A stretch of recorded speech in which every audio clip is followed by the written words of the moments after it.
Hello there, my name is Mindfeed and this is Sniper Elite 4. We're going to do Bitanti Village next, the second level. There's not going to be any gameplay in this video. This is going to be the loadout and the opening cutscenes, so if you want to just see straight from the start of the gameplay, please skip to the next video. Now, I wasn't really going to upload any more Sniper Elite. I just uploaded San Celini because I wanted to prove that it could be done on Authentic Plus. And we proved that I play incredibly slowly. It took me 8.5 hours to do what it would probably take somebody else an hour and a half to do. But a couple of viewers expressed disappointment they weren't going to see any more. So I thought, well, okay then, I'll upload the next level for you. I'll upload Bitanti Village. Because it's a nice one, although it's quite different gameplay than the first one. The first one, you're more a sniper. This one, you're a bit more commando, really. But I'll explain that in the next video. So I'm going to do single player. I'm going to do select mission, Bitanti Village. The once idyllic town of Bitanti lies in the shadows of the sadistic Nazi general Heinz Bohm. On Bohm's instructions, the local Nazi garrison have recently purged the town of resistance and are about to execute the remaining partisan prisoners. You must venture into the town and find the leader of the resistance, the mysterious Angel. Okay, so we're going to take it on, and we're going to take it on Authentic Plus difficulty because Authentic Plus is just incredible. But I'll explain the disadvantages of it over time throughout the level. Now my loadout, I'm going to start with the Springfield, the M1903 Springfield. It's a bolt action and it's our service in the United States standard infantry. It's our service as a United States standard infantry rifle through both world wars, with a reputation for reliable accuracy, and the later A3 and A4 versions were favoured by as US Army sniper rifles in World War II. It's, in my opinion, it's just the best rifle. The other rifles that you can get all vary in some way on the stats. For instance, the Mosin Nagant, which is a good rifle too. It is a good rifle. It's got the same damage and everything, slightly more recoil dampening, a bit better zoom, etc. That's a nice one. But overall, I like the high stats of the Springfield. The only place it really suffers is its zoom. Its zoom is terrible, and its rate of fire is almost the slowest there is. It's not a rifle for quick gunfights. It's more a rifle for careful sniping, which is okay because we have the secondary weapon for the gunfights. Now, in Sniper Elite you can upgrade your rifle. You can earn what's called weapon mastery, and to do that you've got to fill out the qualifications for 3 categories. And then you'll get the chance to master the weapon. Now, all this does, the only thing it does is it unlocks a skin for you. There's the standard skin. The next skin is the mastery skin, and as you can see, it's the only difference is it changes the gunmetal to let's say brass instead of gold. But that has its place. In multiplayer, if you see somebody with a gold weapon, you know they've used that rifle a lot. You know that they're good with it. But in the actual campaign, not so much. I like to roleplay the character. So to me, having a very shiny, bright fittings just doesn't fit the idea of what a commando would do. And then there are other skins, like the camouflage skins you can get from the camouflage download DLC pack.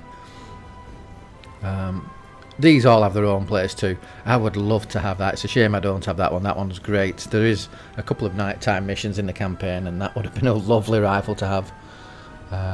But that comes from the Night Fighter expansion pack. And then you've got the urban camo, and you've got even the winter skin one. There is a snowy level. But of course I'm sticking with the basic. So I'm taking the Springfield as my primary weapon. As my secondary weapon, I take the MP40.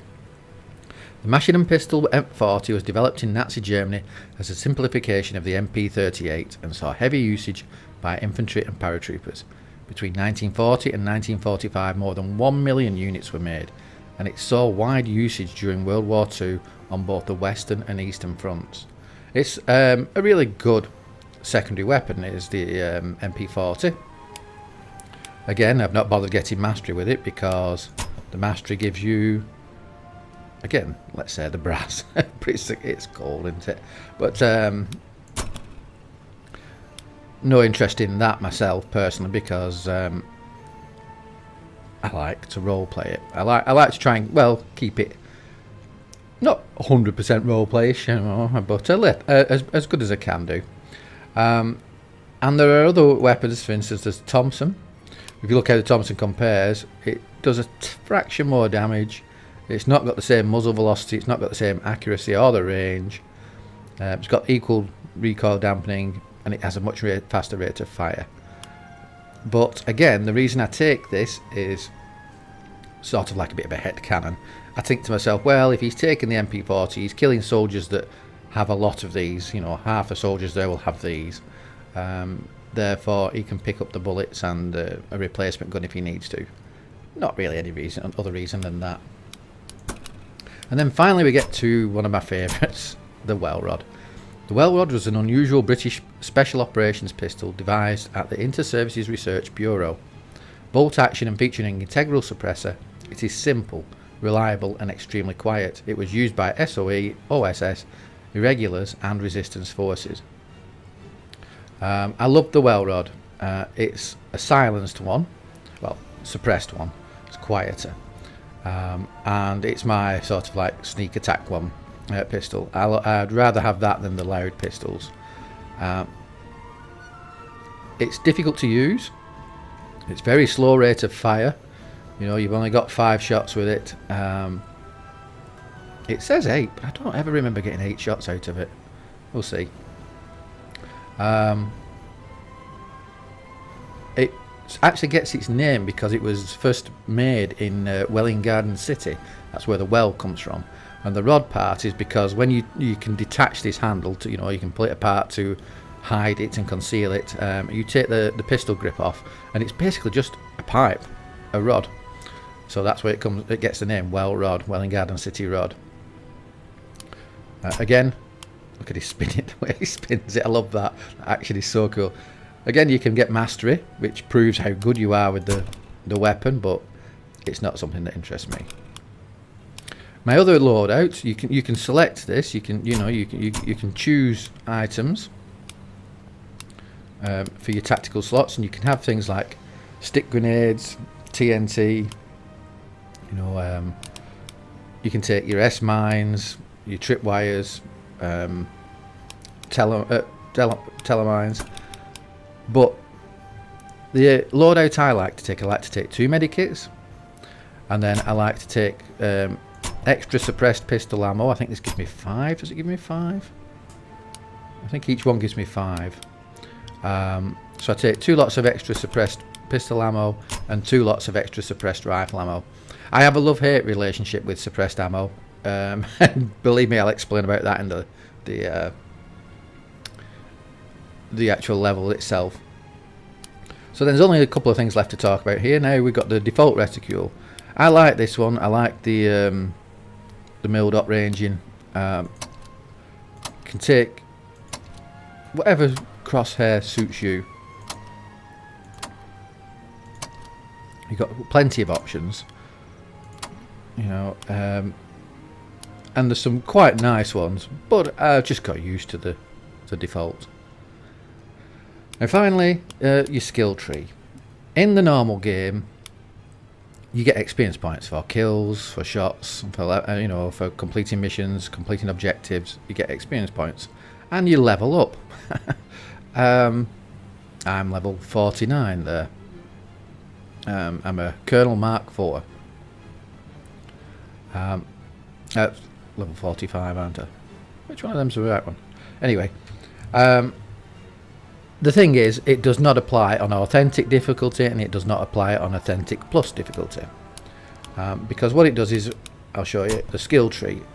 every 5 levels you gain another skill, and you can choose between the 2 skills which one you want. For instance, you can have maximum heart rate. You can increase the maximum rate your heart can go to, or you can increase the way it stabilizes faster, it calms down again after exertion, because you want your heart rate as slow as possible to give you as steady a shot as possible.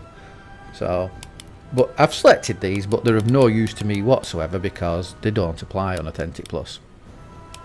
But every 5 levels you get to pick one, so you can sort of upgrade your character if you're playing on a lower difficulty. You can actually character select here as well. I've chosen Carl Fairbairn in leather. I like his leather outfit. That's him in default, that's him in leather. It's just a case of, instead of being in greens, he's in browns. But you can go for different outfits. You can play as different characters.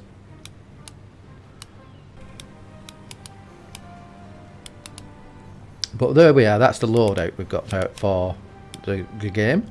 So we're going to start now. Now we're going to go to a little hub where you pick up the side quests, which wasn't in the previous ones, but first I'll let you watch the cutscene.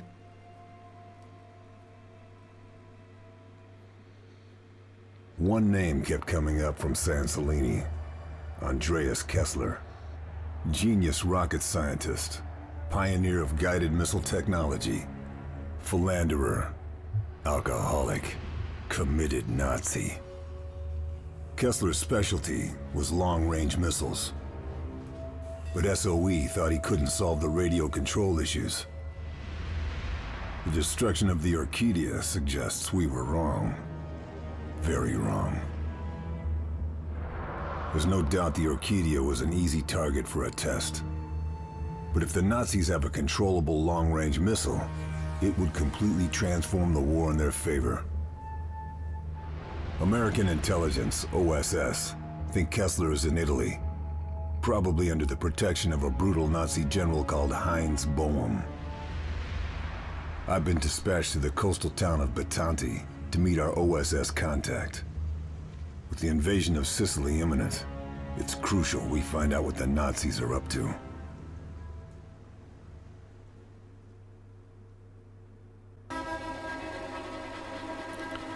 So that's what we've got to do now. We've got to try and find some more information about this new weapon they've got that they destroyed the Orchidia with.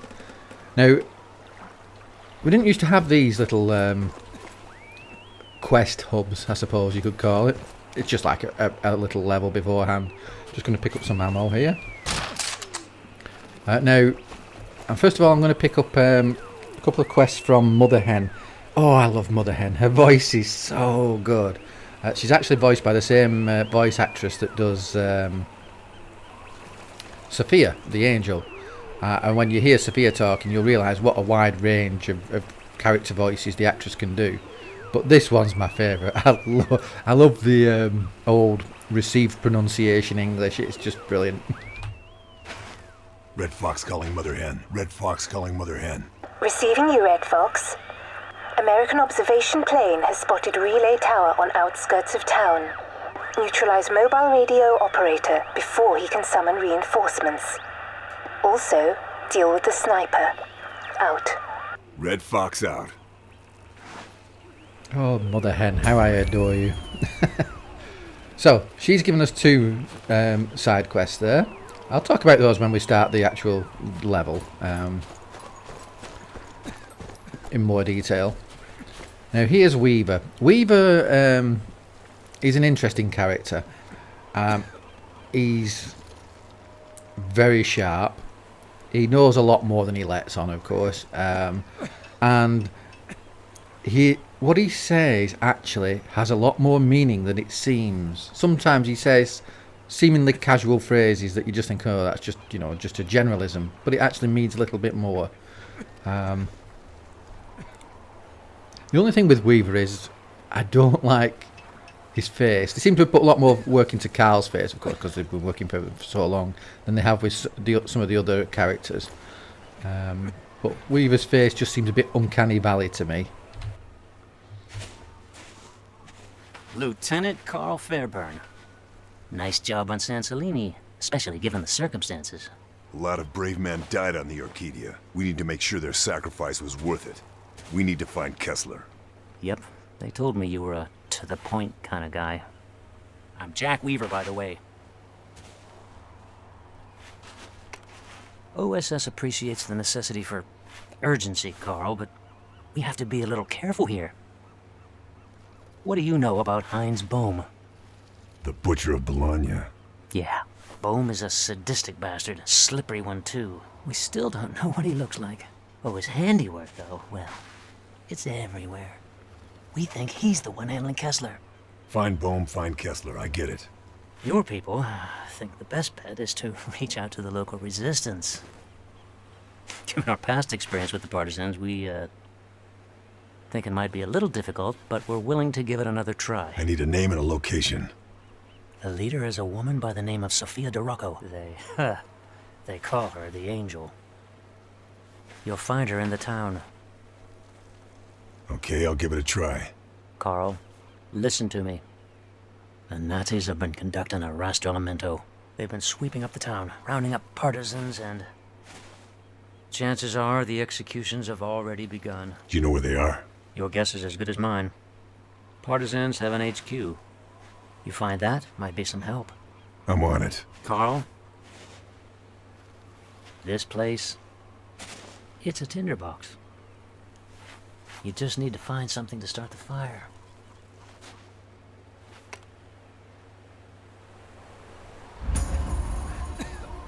And that's Weaver. He's given us the main quest. Find the partisan HQ. And now we'll speak to Giancarlo. Hey, you don't sound too well. You must be Lieutenant Fairburn. I've been told to take you to our leader, Sophia. We call her the Angel. I'll make my own way. The fascists have conducted a rastrellamento. They've gone through the town, taking our people. The Angel is planning a rescue. She sounds like a brave woman. You know about Commando Bethel. Fuhrer can issue whatever orders he likes. You're a commando. It means they will shoot you on sight rather than take you prisoner. This doesn't scare you. Occupational hazard. It's good death doesn't frighten you. This place has seen a lot of it. Just look in the graveyard. The dead might tell you more than the living.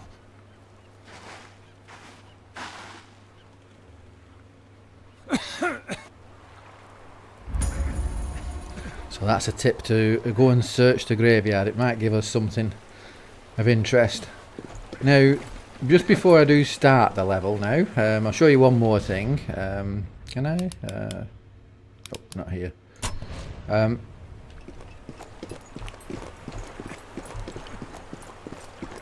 I do it here?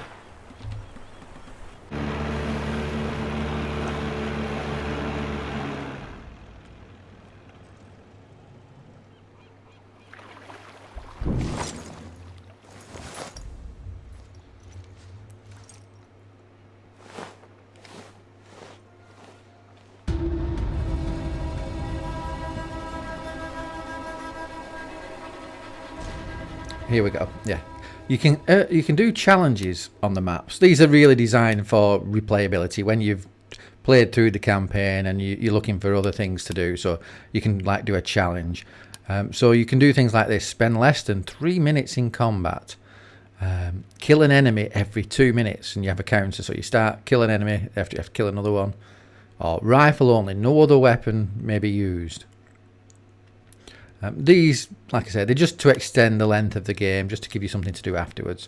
So I won't be attempting these in this video, this set of videos, and so therefore they will gradually turn red. Like for instance, as soon as I've spent more than 3 minutes in combat, this will turn red until they're all done, and then they disappear.